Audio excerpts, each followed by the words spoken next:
এই ভিডিওতে একটাই প্রশ্ন আমি করতে চাই, আর কতদিন? কেন বললাম? এই মাসে দক্ষিণ 24 পরগনা জেলার বারুইপুর স্থানে কি ঘটেছে? একটা 12 বছরের বাচ্চা মেয়ের উপর পাশবিক অত্যাচারের প্রমাণ পাওয়া গেছে। কি ঘটেছিল? 4 জুলাই সেই বাচ্চা মেয়েটা নিখোঁজ হয়।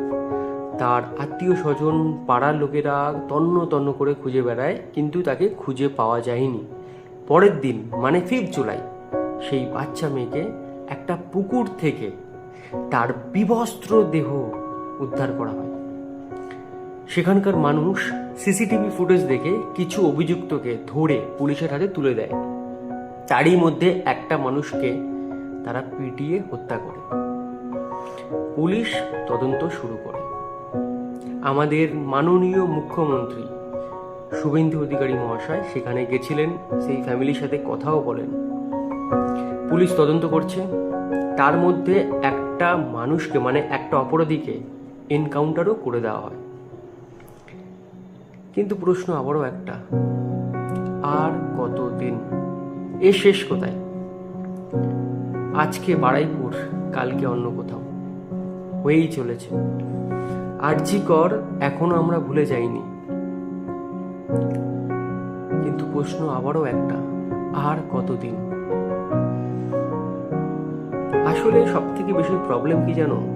আমাদের আইন ব্যবস্থায় প্রতিটা অপরাধীকে আরো একটা সুযোগ দেওয়া হয়, এই নিয়ে কনসেপ্টে আমাদের আইন বানানো হয়েছে। এই কারণে কোনো মানুষকে যদি আদালত ফাঁসি সাজা দেয়, সেটা সুপ্রিম কোর্টে যায়, তারপর রাষ্ট্রপতির কাছে যায়, তারপর যদি রাষ্ট্রপতিও সেটা রাখে, তারপরেই তাকে ফাঁসি দেওয়া হয়। এই কারণে আমার যেটা মনে হয়, এটা আমার ব্যক্তিগত মতামত, যে আইনটাকে আরও শক্তিশালী করতে হবে।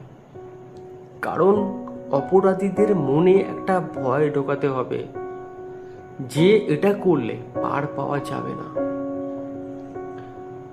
এমনভাবে একটা শাস্তি দিতে হবে, মানে জনসমক্ষের সামনে, জনমানুষের সামনে, যে পরবর্তী অপরাধীদের মনে এত ডিপ একটা ভয় ঢুকে যায় যে নেক্সট কিছু ভাবার সময়ও তার হাত পা কাঁপে।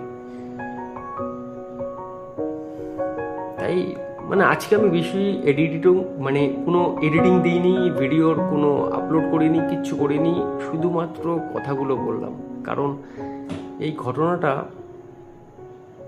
মনে শুধু একটাই প্রশ্ন বারবার তুলে ধরছে, আর কতদিন? ভিডিওটা শেয়ার করো, পারলে চ্যানেলটা সাবস্ক্রাইব করে দিও। ভালো থেকো।